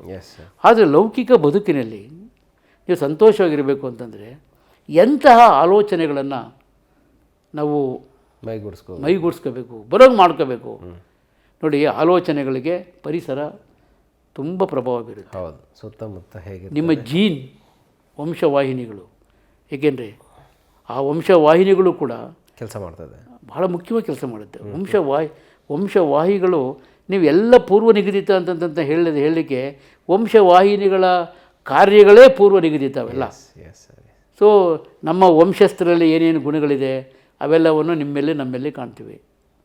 ಸೊ ಹೀಗೆ ವಂಶವಾಹಿನಿಗಳು, ಪರಿಸರ ಬಹಳ ಪ್ರಮುಖವಾದಂಥ ಆಲೋಚನೆಗಳು ಪ್ರಮುಖ ಪಾತ್ರವನ್ನು ವಹಿಸುತ್ತೆ. ಸೊ ಈ ಒಂದು ಪ್ರಮುಖ ಪಾತ್ರದಲ್ಲಿ ಬಹಳ ಮುಖ್ಯವಾಗಿ ಏನು ಮಾಡಬೇಕು, ಎಂಥ ಆಲೋಚನೆಗಳನ್ನು ಬರೋಗೆ ನಾವು ಇದು ಮಾಡಬೇಕು ಅಂತಂತಂದರೆ ಬಹಳ ಮುಖ್ಯವಾಗಿ ಮನುಷ್ಯನ ಏನು ಅರ್ಥ ಮಾಡ್ಕೊಬಂದರೆ ತನ್ನ ಬದುಕಿನ ಮೂಲ ಉದ್ದೇಶ ಏನು, ನಾನು ಯಾಕೆ ಇಲ್ಲಿ ಬಂದಿದ್ದೀನಿ, ಹೂವಮ್ಮೈ, ನಾನು ಯಾರು, ನನಗೂ ಸೃಷ್ಟಿಗೂ ನನ್ನ ಕರ್ತವ್ಯ ಏನು. ಹೀಗೆ ಆಧ್ಯಾತ್ಮ ಅಂತಕ್ಕಂಥದ್ದು ಇವೆಲ್ಲವನ್ನು ಹೇಳುತ್ತೆ. ಇದು ವಿಜ್ಞಾನ. ಇದು ನೀನು ಹೆಂಗೆ ಹುಟ್ಟಿದೆಯಾ, ನಿನಗೂ ಸೃಷ್ಟಿಗೂ ಏನು ಸಂಬಂಧ ಇದೆ, ನಿನಗೂ ಬೇರೆಯವ್ರಿಗೂ ಏನು ಸಂಬಂಧ ಇದೆ, ನಿನ್ನ ಮನಸ್ಸು ಯಾವ ರೀತಿ ಕೆಲಸ ಮಾಡುತ್ತೆ, ನೀನು ಎಂಥ ಆಲೋಚನೆ ಮಾಡಬೇಕು. ಸೃಷ್ಟಿಯಲ್ಲಿ ಈಗಾಗಲೇ ಇರತಕ್ಕಂಥ ಪೂರ್ವ ನಿಗದಿತ ಕಾರ್ಯಗಳೇನಿದ್ದಾವೆ ಅವನ್ನು ಪೋಷಣೆ ಮಾಡ್ತಕ್ಕಂಥ ಆಲೋಚನೆಗಳು ನಿನಗೆ ಬರಬೇಕು. ಎಸ್, ಹಂಗಾದರೆ ಸಕ್ಸಸ್ ಆಗಕ್ಕೆ ಸಾಧ್ಯ. ಅದನ್ನು ಅದೇ ಧರ್ಮ, ಧಾರ್ಮಿಕ್ ಥಾಟ್ಸ್. ನಾವು ಏನು ಈ ರಿಲಿಜನ್ ಅಂತ ನಾವೇನು ಮಾಡ್ಕೊಂಡಿದ್ದೀವಿ, ರಿಲಿಜನ್ಗೂ ಆಧ್ಯಾತ್ಮಿಕವೂ ಭಾಳ ವ್ಯತ್ಯಾಸ ಇದೆ. Religion is man made, yes. Spirituality is science. Yes, it is science. Religion is not science. Yes. ನಿಮಗೆ ತಿಳಿದಿದ್ದು ನೀವು ಹೇಳಿದ್ರೆ, ಇವರು ತಿಳಿದಿದ್ದು ಇವರು ಹೇಳಿದ್ರು, ನನಗೆ ತಿಳಿದಿದ್ದು ನಾನು ಹೇಳಿದೆ. ಇದು ಮ್ಯಾನ್ ಮೇಡ್. ಎಸ್. ಇದರಲ್ಲಿ ಸ್ವಾರ್ಥ ಇದೆ. ಅದರಿಂದ ಕುವೆಂಪು ಅವರು ಹೇಳಿದ್ರು, ಎಲ್ಲ ಧರ್ಮಗಳ ಹೊಟ್ಟ ತೂರಿ ಏರು ಏರು ನೀನು ಅಂತ. ಅಂದರೆ ಈ ಆಧ್ಯಾತ್ಮ ಅಂತಕ್ಕಂಥದ್ದು ಸತ್ಯ, ಅಂತಿಮ ಸತ್ಯ, ಸೃಷ್ಟಿಯ ವಿಜ್ಞಾನ. ಇದು ಸೃಷ್ಟಿಯ ವಿಜ್ಞಾನ. ಅದಕ್ಕೆ ಪೂರಕವಾಗಿ ಈ ವೈಜ್ಞಾನಿಕ ಆಲೋಚನೆಗಳು ನಿಮಗೆ ಬರೋಂಗೆ ಮಾಡಬೇಕು, ಮನಸ್ಸನ್ನು ಆ ರೀತಿ ತಯಾರು ಮಾಡಬೇಕು. ಅದಕ್ಕೆ ನಾವು ಮಕ್ಕಳಿಗೆ ಆಧ್ಯಾತ್ಮಿಕ ಶಿಕ್ಷಣವನ್ನು, ಸೃಷ್ಟಿಯ ವಿಜ್ಞಾನವನ್ನು, ಇವೆಲ್ಲವನ್ನು ಕೂಡ ನಾವು ಹೇಳ್ಕೊಡ್ತಾ ಬರಬೇಕು. ಎಸ್. ಪ್ರಾರಂಭದಲ್ಲಿ ನೋಡಿ, ಮನುಷ್ಯ ಕಲಿಕೆಯಲ್ಲಿ ಕಂಡೀಷನ್ ಆ್ಯಂಡ್ ಡಿಕಂಡೀಷನಿಂಗ್ ಅಂತಿದೆ. Conditioning and deconditioning. ನೆಡುವುದು, ಕೀಳುವುದು. ಈ ಮನಸ್ಸಿಂದ ಕೀಳೋದು ಭಾಳ ಕಷ್ಟ, ನೆಡೋದು ಭಾಳ ಸುಲಭ. ನೀವು ಯಾವುದೇ ಒಂದು ಆಲೋಚನೆಯನ್ನು ಮನಸ್ಸಿಗೆ ಒಂದು ಸರಿ ನೆಟ್ಬಿಟ್ರೆ, ಕಂಡೀಷನಿಂಗ್ ಅಂತ ಹೇಳ್ತೀವಿ ಅದನ್ನು ತೆಗೆಯೋದು ಭಾಳ ಕಷ್ಟ. ಅದು ಬೇರೆ ಜಾತಿ ವಿಚಾರ ಆಗ್ಬೋದು, ಯಾವುದೇ ವಿಚಾರ ಆಗಲಿ, ಕೆಟ್ಟ ವಿಚಾರ ಬಿತ್ತು ಕಷ್ಟ. ಸೊ ಮನುಷ್ಯನ ಮನಸ್ಸನ್ನು, ಅದು ಭಾಳ ಬಾಲ್ಯದ ಹಂತದಲ್ಲಿ ಮನಸ್ಸು ಭಾಳ ಹಸಿಯಾಗಿದ್ದಾಗ, ಬಾಲ್ಯಾವಸ್ಥೆಯಲ್ಲಿ ಒಂದು 18-20 ವರ್ಷದ ಹದಿಹರಿಯದ ಮನಸ್ಸಿನಲ್ಲಿ ನೀವು ಏನು ವಿಚಾರಗಳನ್ನು ಬಿತ್ತಿರಿ, ಅವು ಭಾಳ ಬಲವಾಗಿ ನಿಲ್ತವೆ. ಸೊ ಅದಕ್ಕೆ ನಾವು ಎಂಥ ಆಲೋಚನೆಗಳನ್ನು, ಈ ಆಧ್ಯಾತ್ಮಿಕ ಚಿಂತನೆಗಳ, ಆಧ್ಯಾತ್ಮಿಕ ವೈಜ್ಞಾನಿಕ ಚಿಂತನೆಗಳನ್ನು ನಾವು ಮಕ್ಕಳಲ್ಲಿ ಬಿತ್ತಬೇಕು. ಈ ವಯಸ್ಸಿನಲ್ಲಿ ಅದು ಬಿತ್ತಬೇಕು ಅಂದರೆ ಶಿಕ್ಷಣದಿಂದ ಬಿತ್ತಬೇಕು. Yes sir. ಆಗ ಬಿತ್ತಿದಾಗ ನೋಡಿ, ನಿಮಗೆ ಅಸಂತೋಷವನ್ನು ಕೊಡ್ತಕ್ಕಂಥ ಆಲೋಚನೆಗಳು ನಿಮ್ಮ ಬದುಕಿನಲ್ಲಿ ಬರೋದೇ ಇಲ್ಲ. Yes sir. ಸೊ ಇದು ಆಧ್ಯಾತ್ಮಿಕ ಆರೋಗ್ಯ. ಆಧ್ಯಾತ್ಮಿಕ ಆರೋಗ್ಯ ಭಾಳ ವ್ಯಾಪಕವಾದಂಥದ್ದು. Yes sir. ಇವೆಲ್ಲವನ್ನು ಕೂಡ ಆರೋಗ್ಯ ಇಷ್ಟೆಲ್ಲವನ್ನೂ ನೀವು ಇಟ್ಕೊಂಡು ನೀವು ನಿಮ್ಮ ಜೀವನ ಶೈಲಿಯನ್ನು ರೂಪಿಸ್ಕೊಂಡ್ರೆ ನೋಡಿ, ಸದಾ ಸಂತೋಷವಾಗಿರಲಿಕ್ಕೆ ಸಾಧ್ಯ. ಅದೇ ಆರೋಗ್ಯದ ಸ್ಥಿತಿ. Thank you sir.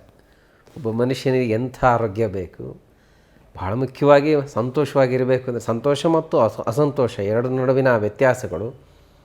ಈ ಸದಾಕಾಲ ಸಂತೋಷವಾಗಿರಬೇಕು ಅಂದರೆ ನಮ್ಮ ದೇಹ, ನಮ್ಮ ಮನಸ್ಸು ಮತ್ತು ಆತ್ಮ ಇವುಗಳ ಸಮ್ಮಿಳಿತ ವ್ಯವಸ್ಥೆಯನ್ನು ನಾವು ಹೇಗೆ ಕಾಪಾಡ್ಕೋಬೇಕು, ಬಹಳ ವಿಶೇಷವಾಗಿ ಆರೋಗ್ಯಕರ ಚಿಂತನೆಗಳು, ಆಲೋಚನೆಗಳು ನನಗೆ ಹೇಗೆ ಬರಬೇಕು, ಅದ್ರ ಮೂಲಕ ನಾವು ಪರಿಪೂರ್ಣವಾದಂಥ ಆರೋಗ್ಯ ಸ್ಥಿತಿಯನ್ನು ತಲುಪಲಿಕ್ಕೆ ಹೇಗೆಲ್ಲ ಸಾಧ್ಯ ಇದೆ ಅನ್ನೋ ವಿಚಾರದಲ್ಲಿ ಜಸ್ಟ್ ಆರೋಗ್ಯ ಅನ್ನೋ ಒಂದೇ ಒಂದು ಪದಕ್ಕೆ ಇಷ್ಟೆಲ್ಲ ಹೊಸ ಭಾಷ್ಯವನ್ನು ಬರೆದರೆ, ಈ ಕಾರಣಕ್ಕೆ ತಮಗೆ ವಿಶೇಷವಾದಂಥ ಕೃತಜ್ಞತೆಗಳು. ನೋಡಿರಲ್ಲ ವೀಕ್ಷಕರೇ, ಈ GSS ಮಾಧ್ಯಮದಲ್ಲಿ ಯೋಗಾರೋಗ್ಯ ಪ್ಲಾಟ್ಫಾರ್ಮ್ನಲ್ಲಿ ಡಾಕ್ಟರ್ SP ಯೋಗಣ್ಣ ಅವರು ನಿರಂತರವಾದಂಥ ಆರೋಗ್ಯ ಮಾಲಿಕೆಯನ್ನು ನಮ್ಮೊಂದಿಗೆ ಹಂಚಿಕೊಳ್ತಾ ಹೋಗ್ತಾರೆ. ಈ ಸರಣಿಯ ಮೊದಲ ಭಾಗದಲ್ಲಿ ಆರೋಗ್ಯವಂತತನ ಹೇಗಿರಬೇಕು ಅನ್ನೋ ವಿಚಾರದಲ್ಲಿ ಒಂದು ಹೊಸ ಚಿಂತನಾ ಲಹರಿಯನ್ನು ಅವರದ್ದೇ ಶೈಲಿನಲ್ಲಿ, ಅವರದ್ದೇ ಸಾಹಿತ್ಯದ ಮೂಲಕ ಹೊರಬಂದಿರತಕ್ಕಂಥ ಚಿಂತನೆಗಳನ್ನು ವಿಚಾರಧಾರೆಗಳ ಸ್ವರೂಪದಲ್ಲಿ ನಮ್ಮೊಂದಿಗೆ ಹಂಚಿಕೊಂಡಿದ್ದಾರೆ. ಇದಿಷ್ಟೇ ಅಲ್ಲ, ಡಾಕ್ಟರ್ SP ಯೋಗಣ್ಣ ಅವರೊಂದಿಗೆ ನಿರಂತರವಾಗಿ ಆರೋಗ್ಯ ಸಂಬಂಧಿತ ವಿಚಾರಗಳನ್ನು ಚರ್ಚೆ ಮಾಡ್ತಾ ಹೋಗ್ತೀನಿ. ನಿಖರವಾದ ಮಾಹಿತಿಗೆ ನಮ್ಮನ್ನಷ್ಟೇ ಫಾಲೋ ಮಾಡಿ. GSS ಮಾಧ್ಯಮ, ಇದು ಕಿರ್ಚಾಟ ಅಲ್ಲ, ಸ್ಪಷ್ಟತೆ. ಈ ಕಂಟೆಂಟ್ ಇಷ್ಟ ಆಯ್ತಲ್ವ ನಿಮಗೆ? ಹಾಗಿದ್ರೆ ತಡೆ ಯಾಕೆ, ಕೂಡಲೇ ನಮ್ಮ ಚಾನಲ್ಗೆ ಸಬ್ಸ್ಕ್ರೈಬ್ ಆಗಿ, ಇಷ್ಟ ಆದರೆ ಲೈಕ್ ಕೊಡಿ. ಅಷ್ಟೇ ಅಲ್ಲ, ಅಲ್ಲಿ ಕಮೆಂಟ್ ಬಾಕ್ಸು ಸಹ ಇದೆ, ದಯಮಾಡಿ ನಿಮ್ಮ ಕಮೆಂಟ್ನ ಅಲ್ಲಿ ಪ್ಲೇಸ್ ಮಾಡಿ.